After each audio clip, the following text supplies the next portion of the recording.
No compromise. உங்க சைடுலயும் எங்க சைடுலயும். GT Holidays, South India's #1 travel brand. IBC Tamil நேயர்களுக்கு வணக்கம். அரசியல் களம் ரொம்பவே சூடா இருக்கு. நாளுக்கு நாள் அரசியல்ல நிலைமை மாறிக்கிட்டே இருக்கு. தற்போதைய அரசியல் நிலவரம் குறித்து பேசுவதற்காக நம்மோடு சிறப்பு விருந்தினர் இணைகிறார். அரசியல் திறனாய்வாளர் திரு ரவீந்திரன் துரைசாமி ஐயா அவர். சார் வணக்கம். வணக்கம் சுரேஷ். ரொம்ப நாள் ஆச்சு. அரசியல் களத்தை கூர்ந்து கவனிச்சுட்டு வரீங்க. பொதுவாகவே நீங்கள் அந்த மாதிரி பார்த்துட்டு இருப்பீங்க. தேர்தல் நேரம் ஒரு நூக்கன் கார்னர் விடாமல் நீங்கள் எல்லாத்தையும் ஃபாலோ பண்ணிட்டு இருப்பீங்க. இதில் ஆட்சியில் பங்கு அதிகாரத்தில் பங்குன்ற ஒரு பிரச்சனையை சமீபத்தில் ரொம்ப பரபரப்பாக பேசிகிட்டு இருக்கு. இப்போ கேசி வேணுகோபால் ஒரு முடிவை சொல்லிட்டு போயிருக்கிறாரு. இந்த ஆட்சியில் பங்கு அதிகாரத்தில் பங்கு நிலைப்பாட்டில் காங்கிரஸ் திமுகவினுடைய பங்கு பார்வை எப்படி இருக்கு? ஆட்சியில் பங்கெல்லாம் இல்லைங்கிறதெல்லாம் ஸ்டாலின் தெளிவாக இருக்கிறாரு. காங்கிரஸ் ஆட்சியில் பங்கு அதிகாரத்தில் பங்குங்கிறது கழிஞ்ச முறை கொடுத்த சீட்டில் குறைஞ்சிடக்கூடாதுங்கிற ஒரு அச்சத்தில் காங்கிரஸ் அப்ளை பண்ணுறாங்க. இதை தாண்டி இதுக்குள்ளே ஒன்றும் பெரிய இது நிகழும்னு நான் கருதலை. ஏன்னா 90 விழுக்காடு காங்கிரஸ்காரங்க திமுக கூட்டணி மஸ்ட்ன்னு நினைக்கிறாங்க. அது 18 எம்எல்ஏக்கள், ஒரு எம்எல்ஏ கூட திமுக கூட்டணி வேண்டாங்கிற ஒரு நிலைமையில் இல்லை. பெரும்பாலான எல்லா காங்கிரஸ் எம்எல்ஏக்களும் திமுக கூட்டணி வேணுங்கிற நிலைப்பாட்டில் உறுதியாக தான் இருக்கிறாங்க. ஏன்னா அவங்களுக்கு வெற்றி வாய்ப்பு, பணச்செலவு எல்லாமே திமுக தான் அவங்களுக்கு அதை காபந்து பண்ணி காப்பாற்ற முடியும். வேணும் ஸ்டாலின் கூட்டணி கட்சியும் ஜெயிக்க வைக்கிற ஒரு வேலையை, கலைஞர் செய்யாத ஒரு வேலையை ஸ்டாலின் செய்து கொடுத்துட்ருக்கிறாரு. ஸோ எம்எல்ஏக்கள் எல்லாம் இன்றைக்கி சட்டமன்ற எலெக்ஷன் திமுக கூட்டணி உறுதியாக வேணும்னு நினைக்கிறாங்க. எம்பிக்களில் மாணிக் தாகூரை தவிர மீதி 7 எம்பிக்களும் திமுக கூட்டணி வேணுங்கிற உறுதியாக இருக்கிறாங்க. சசிகாந்த் செந்தில்லாம் மாணிக் தாகூரை அடிச்சியே பதிவு போட்டிருக்கிறாரு. இதில் ராகுல் காந்தி வீழ்ச்சி அடைஞ்சிட்டார். ராகுல் காந்தியோட தவறான வீகம் இதில் தோற்று போயிட்டார். தன்னோட கட்சி நிர்வாகிகள் உணர்வு என்னன்னு தெரியாமல் அவர் தனக்குள்ள செல்வாக்கு தமிழ்நாட்டில் வசந்தகுமார் கன்னியாகுமரி டெபாசிட் எடுத்ததை தவிர மீதி யாரும் டெபாசிட் எடுக்கல. 4.3 தான், அதுவும் வாசன் போன பிறகு அதுவும் இல்லைங்கிற அந்த எண்ணம் ஓட்டம் அவருக்கு இல்லாமல் தன் கட்சியை பற்றி பெரிதாக நினச்சி தப்பு கணக்கு போட்டுட்டாரு. இப்போ அவர் போட்ட கணக்குப்படி மூவ் பண்ணுனா திமுக கூட்டணியை விட்டு 2 விழுக்காடு காங்கிரஸ் ஓட்டு தான் வெளியே வரும். ராகுல் காந்தி தான் இந்த ஆட்சியில் பங்கு அதிகாரத்தில் பங்கு பின்னாடியிலேருந்து ஸ்க்ரூ பண்ணாருன்னு சொல்கிறீங்க. அவர் சொல்லாமல் இந்த அளவுக்கு இவர் 2 பேரும் வேகம் எடுத்து போயிருக்க முடியாது. அவர் சொன்னது தான் காரணம். பட் அவர் மல்லிகார்ஜுன கார்கேட்ட தோற்றுருக்கார். இப்போது மல்லிகார்ஜுன கார்கேயை பார்த்துட்டு செல்வ பெருந்தகை தமிழக மக்கள் திமுக ஆட்சி தானே முடிவு பண்ணிட்டாங்கன்னு சொல்கிறாப்புலன்னா அந்த இடத்துல ராகுல் காந்தியை அடி வாங்குறார். நீங்கள் முந்தைய காலகட்டங்களில் தேர்தல் நெருக்கத்தில் மாநில தலைவர்கள் மாற்றப்பட்டாங்க. இப்போ செல்வ பெருந்தகையை மாற்ற முடியாத லெவலுக்கு திருநாக்கரசனையும் அழகிரியும் மாற்றின மாதிரி செல்வ பெருந்தகையை மாற்ற முடியாத அளவுக்கு ராகுல் காந்தி ஸ்டக்காகி நிற்கிறார். இந்த ஒரு ஸ்டேட்டில் மட்டும் இல்லை, கேரளாவிலே அடி வாங்கிட்டார்.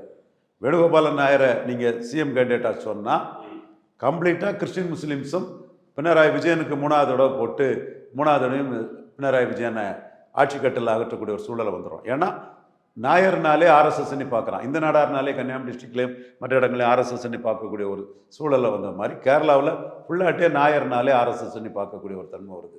அப்போ வேணுகோபாலன் நாயரை நீங்கள் சிஎம் கேண்டிடேட்டாக ப்ரொஜெக்ட் பண்ணிட்டீங்கன்னா கிறிஸ்டின் முஸ்லீமும் பினராயி விஜயனை ஈழவாவுக்கு ஆதரவாக நின்று காங்கிரஸுக்கு மக்களவையில் 19 இடங்களை ஜெயித்த காங்கிரஸுக்கு சட்டமன்றத்தில் ஒரு அடியை கொடுக்கறதுக்கான சூழ்நிலையும் கேரளாவுக்குள்ளே உருவாகி வர சான்ஸ் இருக்குது.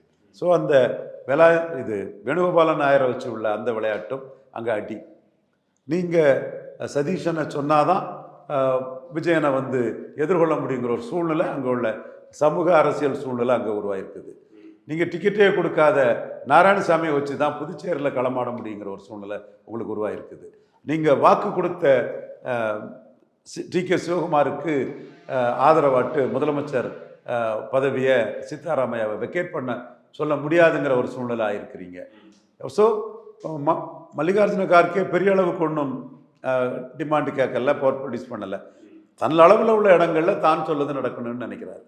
ஸோ இந்த எல்லா அம்சங்களும் குறிப்பாக இன்னைக்கு உங்களோட அரசியலை சிதம்பரம் அடிச்சிட்டார். ராகுல் காந்தியோட அரசியலை சிதம்பரம் அடிச்சிட்டார். நகர்ந்து சரியான நகர்வுகளை செய்து அடிச்சிட்டார். எங்களை போன்ற மோடி சப்போர்ட்டர்ஸ் மத்தியில் மோடி அவர் ஆரம்பத்தில் சொன்னதெல்லாம் அவரை நாங்கள் சோஷியோ பார்த்துன்னெல்லாம் சொல்லக்கூடிய அளவுக்கு அவரை கடுமையாக விமர்சிச்சிருக்கோம். ஆனால் இன்றைக்கி அவரோட அரசியல் நகர்வுகள் வந்து ஒரு வகையில் ராகுல் காந்திக்கு இவரோட தவறான அந்த கட்சிக்கும் நன்மைக்கும் எதிரான ஒரு இதுக்குள்ளே போகும்போது இவரோட நகர்வுகள் வந்து நாளைக்கும் அவர் ராகுல் காந்திக்கு தான் தோன்றித்தனமான அரசியலை வந்து தன்னுடைய நுணுக்கமான அரசியல் நகர்வுகளால் எதிர்ப்பார் சிதம்பரம்ங்கிற அடிப்படையில் தான் இன்னைக்கு மோடி தரப்பை வந்து சிதம்பரத்தை பார்க்கக்கூடிய ஒரு சூழல் வருது. மொத்தத்தில் அரசியல்னா என்ன? லாபத்துக்கு தான் அரசியல் இருப்பான், எம்எல்ஏ ஜெயிக்கிறதுக்கு தான் அரசியல் இருப்பான். நம்ம பலம் என்ன, நம்ம தன் வலி என்ன, துணை வலி என்ன, மாற்றான் வலி என்ன, தூக்கி செயலுங்கிற இதை இந்த வள்ளுவர் வாக்க உணராமல் பல நிரூபிக்காமல் அன்டெஸ்டட் நாட் ப்ரூவ்டு விஜய் நம்பி தினமலரில் மற்ற பத்திரிகை தினத்தந்திலெல்லாம் கூத்தடிக்கிறதுக்கு பிரவீன் சக்கரவர்த்தியையும் மாணிக் தாகூரையும் தூண்டிவிட்ட ராகுல் வாலர்ந்த நெறியாட்டு தனக்கு தமிழ்நாட்டுக்குள்ள செல்வாக்கு கேள்விக்குறிங்கிற லெவலில் நிற்கிறாரு. இது வந்து அவர் வாயை திறக்காமல் கொஞ்சம் கேர்ஃபுல்லாக ஆடினதுனால தப்புறாரு. குறிப்பாக ஜனநாயகம் படத்துக்கு வந்து அவர் மோடிக்கு எதிராக ட்வீட் போட்டதில் போது விஜய் பேரை சொல்லலை, நல்ல வேளை பழச்சிக்கிட்டாரு. அதுக்கு பிறகு பல சம்பவங்களின் அடிப்படையில் பார்த்தா அவருக்கு ஆரம்பத்தில் விஜய் அவர் ஓட்சோரில் அரெஸ்ட் ஆகும்போது தமிழ்நாட்டில் ஸ்டாலினுக்கு முன்னாடியே எக்ஸ்தலத்தில் பதிவு, ட்விட்டரில் எக்ஸ்தல பதிவை போட்டது விஜய் அவர்கள் தான். ஆனால் நேஷ்னல் ஹெரால்டு பத்திரிகை விவகாரத்தில் ஒரு ரிலீஃப் கோர்ட்டில் கிடைக்கும்போது விஜயால் அதை பாராட்டி ராகுலுக்காக எதுவும் போட முடியல. பாராளுமன்ற பிரச்சனையில் விஜயால் ராகுலுக்காக எதுவும் போட முடியல. இது மாணிக் தாகூர் வந்து திமுக எம்பிக்கள் வரலன்னு வேதனைப்படுறாரு. விஜய் ஜனநாயகத்தில் அடித்த அடியில் துண்டக்கானம் துணியக்கானன்னு ஓடிட்டு இருக்கிறாரு. மோடி எதிர்க்க முடியாத ஒரு கோழை விஜயை, ஜனநாயகம் படத்தில் மோடி எதிர்க்க முடியாத கோழை விஜயை வாக்கு நிரூபித்த சீமான் மீது வன்மமும் காழ்ப்புணர்ச்சியோடு மாணிக் தாகூர்களும் பிரவீன் சக்கரவர்த்திகளும் பேசிகிட்டு இருக்காங்க. இதை ஒரு மோடி எதிர்ப்பு தான் இவங்க அரசியல்னா, உங்களுக்கு அதுக்கு நான் துப்பு உண்மையில இருக்கணும்னா துப்பு கட்டத்தனமாக ஜனநாயகத்தில் அடி வாங்கிக்கிட்டு அதை பேச முடியாத விஜய்க்கு வால் பிடிச்சிட்டு போகக்கூடிய ஒரு கீழ்த்தரமான ஒரு செயலில் இவங்க ஈடுபட்டு இருக்காங்க. காரணம் ராகுல் நம்பின விஜய் மண்குதிரைங்கிறதும் மேலும் தெரியுது. அவர் அன்டெஸ்டட் நாட் ப்ரூவ்டு மட்டுமல்ல, விஜய் எதிர்க்க முடியாத ஒரு மண்குதிரைங்கிறதும் தெரியுது. ஸோ இந்த இடத்துக்குள்ள எல்லாமே தப்பு ஆடி ராகுல் காந்திக்கு வந்து விஜய் கூட சேர்ந்துடலாம், மாணிக் தாக்கூர் மூலமாக வந்து திமுக கூட்டணியை கட் பண்ணிட்டு ராகுல் விஜய் கூட சேர்ந்துடலான்னு ஒரு நிலைப்பாட்டில் இருந்திருக்காருன்னு சொல்ல வரீங்க. அப்படி சேர்ந்தாலும் 2 விழுக்காடு ஓட்டு தான் ஸ்டாலினை விட்டு வெளியேறும். அந்த 2 விழுக்காடு வாக்குக்கு ராகுல் காந்திக்கு என்ன சீட்டை விஜய் கொடுத்துட போறாரு? அந்த இடத்துல விஜய் காங்கிரஸை ஸ்னப் பண்ணுவார், காங்கிரஸ் அசிங்கப்படுத்துவார். சீமான்கிட்ட நீங்கள் தான் சீஃப் மினிஸ்டர்னு வந்துட்டு எனக்கு சீஃப் மினிஸ்டர் கூட்டின்னு கேட்ட மாதிரி, விஜய்கிட்ட இவர் எடப்பாடி கிட்ட வேலை காட்டின மாதிரி காங்கிரஸுக்கிட்டையும் அதே வேலையை தான் விஜய் காட்டுவார். உங்களை வச்சு 2 விழுக்காடு ஓட்டு தான் வருது, உங்கள்கிட்ட உள்ள 90% நிர்வாகிகளும் எல்லாமே ஸ்டாலின்ட்டே நிற்கிறாப்புல, உங்களுக்கு நான் எப்படி சீட் தர முடியும்னு தான் அவர் சொல்லுவார். காங்கிரஸ் பரிதாமானுக்கும் மாணிக் தாகூர்களுக்கும் பிரவீன் சக்கரவர்த்திகளுக்கும் அட்டுத்தனமாக இதெல்லாம் போர்சி பண்ணதுக்குள்ள ஆற்றல் கிடையாது. ஸோ இந்த விஷயத்தை வந்து ஸ்டாலின் ரொம்ப ஸ்ட்ராங்காக புரிஞ்சு வச்சிருக்காரு அப்படின்னு புரிஞ்சுக்கலாம். Stalin very matured leader. Mani Shankar Aiyar அவரை பெரிய அளவில் தூக்கி விட்டுட்டாரு, காமராஜ் அந்த உயரத்துக்கு தூக்கி விட்டுருக்கிறார். நான் தான் ஸ்டேட் பொலிட்டிக்ஸில் சொல்லுவேன், காமராஜ் வர்சஸ் அதர்ஸ்ன்னு காமராஜ் கட்சியை பிடிச்சிட்டு இருந்த மாதிரி ஒரு அணி பலத்தில் ஸ்டாலின் வர்சஸ் அதர்ஸ் இருக்காரு. உண்மைதான், எனக்கு என்ன இருக்கு, ரொம்ப நல்லா சொல்லிட்டு இருக்கீங்க, அதை சொல்லிட்டு இருப்பேன். அதே மாதிரி இன்னைக்கு அகில இந்திய அளவிலையும் ஸ்டாலினுக்கு உயரத்தை கொண்டு போறாரு. அந்த காமராஜருக்கு உயரம் இல்லை. காமராஜ் அந்த இடத்துக்குள்ள ஆளுங்கட்சியில் இருந்து 2 prime minister upper caste prime மினிஸ்டரை கமெண்ட் பண்ணாரு. பட் ஒரு கம்பேரிட்டிவாக காமராஜருக்கு அந்த உயரத்தோட ஸ்டாலின் சொல்றது நான் தவறுன்னு சொல்ல மாட்டேன். தமிழ்நாட்டில் நான் சொல்றது 100க்கு 100 உண்மை. காமராஜ் கட்சியை பிடிச்சி இருந்த உயரத்தை ஸ்டாலின் ஒரு அணியாட்டு இருக்கிறாரு. 57-62 காமராஜ் உயரத்தில் இருக்கிறாரு. ஸ்டாலினை தோக்கடிக்கணும்னா 1 to 1 கொண்டு வந்து தான் தோக்கடிக்க முடியும். மும்முனை போட்டியிலலாம் ஸ்டாலினை தோக்கடிக்க முடியாதுங்கிற கருத்தை நான் சொல்லுவேன். இப்போ மணிசங்கர் ஐயர் சொன்ன அந்த கருத்தை எதிரணியில் மணிசங்கர் ஐயர் சொன்ன அந்த கருத்தை எம்பசிஸ் பண்ணக்கூடிய அளவுக்கு உத்தவ் தாக்கரே சொல்லியிருக்கிறாருன்னு சொன்னால், அகில இந்திய அளவில் இன்றைய தினம் ஸ்டாலினுக்கு உயரம் பெருசு. மோடி விரும்புகிறாரு, சோனியா காந்தி காங்கிரஸார் விரும்புகிறாங்க. அதில் 3வது அணி உத்தவ் தாக்கரே, மம்தா பானர்ஜி, நிதிஷ்குமார். இப்போ அவர் என்டிஏக்குள்ளே போயிட்டார். பல 3வது அணி தலைவர்களும் ஸ்டாலினை விரும்புகிறாங்கன்னா ஸ்டாலினுக்கு உயரம் பெருசு. முத்தமிழறிஞர் கலைஞர், புரட்சி தலைவி ஜெயலலிதா அம்மையார், தென் எம்ஜிஆர் பெறாத உயரத்தை பெற்றிருக்கிறாரு. பட் கலைஞர் அதிகாரத்துக்குள்ளே இருந்தார். ஸ்டாலினுக்கு அது மத்திய அதிகாரம் கிடைக்கல. அதுதான் அந்த காமராஜ் விஷயத்திலையும் அந்த உயரம் ஸ்டாலின் வந்துட்டு இருக்கிறாரு, வரவேற்போம். ஆனால் காமராஜ் அதிகார மையத்தில் பிரைம் மினிஸ்டர் கமாண்ட் பண்ணக்கூடிய அளவுக்கு 4 வருடம் இருந்தாங்கங்கிறதும் ஒரு பார்வை. ஆனால் இங்கே திமுக தலைவர் ஸ்டாலின் வந்து கூட்டணியை வந்து ரொம்ப இன்டாக்டாக ரொம்ப ஸ்ட்ராங்காக வச்சு இந்த அரசியலை அணுகிறாருன்னு நான் புரிஞ்சுக்குவா? கண்டிப்பாக 100க்கு 100 கலைஞர்னா இதை தட்டி விட்டுருப்பார். சான்ஸ் எடுக்க முடியாது, காங்கிரஸை கூட நம்ம வச்சுக்கிட்டு வெற்றி பெற்ற அணி அப்படியே மெயின்டைன் பண்ணுவோம்னு கொண்டு போகிறாரு. இப்போ நம்ம அவர் ஜெயலலிதானா ஒரு கணக்கு போட்டிருப்பாப்புல, நம்மளை விட்டு காங்கிரஸ் போனால் 2 விழுக்காடு ஓட்டு தான் போகும், அதுக்கு தேமுதிகவை சேர்த்துக்கிட்டு காங்கிரஸை கலத்தி விட்டுருங்கிற முடிவு எடுத்திருப்பாப்புல. ஸ்டாலின் அந்த முடிவு எடுக்கல. ஸ்டேட்டஸ்கோ பொலிட்டிக்ஸில் ஜெயிக்கிறோம், எதுக்கு சான்ஸ் எடுக்கணும், இருக்கட்டும் காங்கிரஸ் நம்ம டைம்ஸுக்குன்னு பார்க்குறாரு. ஒருத்தர் 2 பேர் சொல்கிறத வச்சுட்டு எதுக்கு காங்கிரஸை கழட்டி விடணுன்றதுல இவரே எனக்கு ஸ்டாலினுக்கு ஒரு போட்டியாளரா? ஸ்டாலினுக்கு இணையா தமிழ்நாட்டில் யாருமே இல்லை. சோட்டா ஒத்த ஓட்டு பிரவீன் சக்கரவர்த்தியும் 4 விழுக்காடு மாணிக் தாகூர்மா ஸ்டாலினுக்கு போட்டி. அந்த இடத்துல ஸ்டாலின் தெளிவாக ப்ரூடன் பொலிட்டிஷன் ஆட்டு இவங்களெல்லாம் அப்படி தட்டி விட்டு கரெக்டாக பண்ணுறாரு. கலைஞர்னா கோவப்பட்டுருவார். கோவப்பட்டு வேற முடிவு எடுத்திருக்க வாய்ப்பு இருக்குது அப்படின்னு சொல்லுவீங்க. இப்போ திருமாவளவனுக்கும் வந்து விஜய் தொடர்ந்து வலை வீசிக்கிட்டே இருக்கிறாரு. இப்போ திமுக கூட்டணி வந்து அவங்க நிலைப்பாட்டில் உறுதியாக இருக்கிறாங்கன்றது நீங்கள் குறிப்பிட்டு சொல்கிறீங்க. இப்போ விஜய் ஒரு பக்கம் தனித்து விடப்பட்டாரா? விஜய் தனித்து விடப்பட்டதில்லை, தப்பு கணக்கு போட்டார், அது தப்புன்னு ஆயிருக்குது. அவர் தனித்து தான் வர முடியும். பலத்தை நிரூபித்தாதான் மரியாதை. பலத்தை நிரூபிக்காதவருக்கு வந்து அரசியல் தெரியாத அட்டுகள் மாணிக் தாகூரும், அரசியல் தெரியாத அட்டு பிரவீன் சக்கரவர்த்தியும் தான் கற்பனை ஓட்ட, ஏட்டு சொரக்கா ஓட்ட, சீமான் 8.2 விழுக்காடு ஓட்டு எடுத்தது தாங்க முடியாத பொறாமையும் பொச்சரிப்பும் கொண்ட இழிவான மனிதர்கள் தான் பேசிகிட்டு இருப்பானே தவிர யாருனாலும் பலத்தை நிரூபிச்சுட்டு தான் வர முடியும். அதை தாண்டி ஒருத்தர் ஏற்றுக்கிடுறாங்கன்னா ரஜினிகாந்துக்கு அந்த ஒரு பார்வை இருந்தது. தினகரன் ஏற்றுக்கிட தயாராக இருந்தார், அன்னைக்குள்ள சூழ்நிலை அப்படி. கமல்ஹாசன் ஏற்றுக்கிட தயாராக இருந்தார், அன்னைக்குள்ள சூழ்நிலை அப்படி. ஆனால் கமல்ஹாசன் அன்னைக்கு வந்து நானும் என் நண்பனும்னு சொன்னால் கூட இவர் 4 விழுக்காடு வாக்கு எடுத்துக்கிட்டு ரஜினிக்கு 3 சீட்டுன்னா இவருக்கு 2 சீட்டை எதிர்பார்த்தார். ஸோ அந்த இடத்துக்குள்ள பலம் நிரூபிக்காத ஒருத்தர் கூட போய் இன்னொருத்தர் கூட்டணி வைக்கிறது வந்து ரொம்ப சிரமமான விஷயம். அவருக்கு என்ன பலன்னு வச்சு நீங்கள் கூட்டணியை பேசுவீங்க? அதுதான் பிரச்சனை. ஆனால் அவர் எவ்வளோ ஸ்ட்ராங்காக ஆட்சியில் பங்கு, அதிகாரத்தில் பங்கு, நம்ம கூட வருவாங்க இல்லையா, அதை நம்ம கொடுக்கணும் இல்லையான்னு சொல்லி பேசினது தப்புன்னு இன்னைக்கு புரிஞ்சுக்கிட்டாரோ? தப்புன்னு இப்போ புரிஞ்சுக்குவார். அப்போவே நாம சொன்னோம் இது ஒரு சந்தர்ப்பவாத அரசியல். சீமானே சொன்னார், தம்பி நீ பலம் நிரூபிக்காதவன். விஜயகாந்தாவது 8-10 பலம் நிரூபிச்சனால ஒரு மக்கள் நல கூட்டணியாவது அமைச்சாரு, நீ அமைக்க முடியாதுன்னு சீமான் விக்கிரவாண்டி மாநாடு முடிஞ்சதுமே சொன்னார். அவர் கிளாரிட்டியோட இன்னைக்கு 214 போனார். நீ குழப்பவாதியா, சுயநலவாதியா, அரசியல் வியாபாரியா போயிட்டு இருக்காப்புல. 1-2 அழுகல் மூளை ஆசாமிகள் தான் சீமான் மேலோட வன்மத்தில் பலம் நிரூபித்தவரை மட்டம் தட்டுங்கிறதுக்காக மாணிக் தாகூர்களும் பிரவீன் சக்கரவர்த்திகளும் ஏட்டு சுரக்காய் பற்றி பேசுவாங்க. அது கறிக்கு உதவாது. மக்கள் நல கூட்டணின்னு நீங்கள் சொல்லிட்டீங்க, நான் அங்கே வந்துடுறேன். தேமுதிகவில் விருப்ப மனு வரைக்கும் கொடுத்துட்டு இருக்காங்க. ஆனால் கூட்டணியை பற்றி நான் சொல்லுவேன்னு சொல்லிட்டு இருக்காங்க. என்னதான் நிலைப்பாடு தேமுதிகவுக்கு? தேமுதிகவுக்கு திமுகவில் ஒரு டிமாண்ட் இருக்குது. அந்த டிமாண்ட் வந்து 47 விழுக்காடு கொண்ட கட்சி. தேமுதிக வந்து 50 விழுக்காடு பலத்தில் அணி போகும்னு ஸ்டாலின் கருதுறாரு. அதற்கான ஒரு ஆஃபரை கொடுத்துருக்கிறாரு.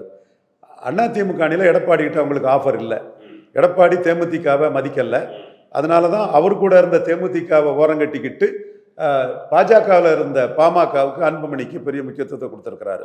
காரணம் எடப்பாடியில் ஜெயிக்கணும். வன்னியர் பலத்தில் 10.5 வன்னியர் கட்சியான எடப்பாடி பழனிசாமியும் பாமகவும் சேர்ந்தா ஒரு எதிர்கட்சி தலைவர் பதவிக்கு கேரண்டி.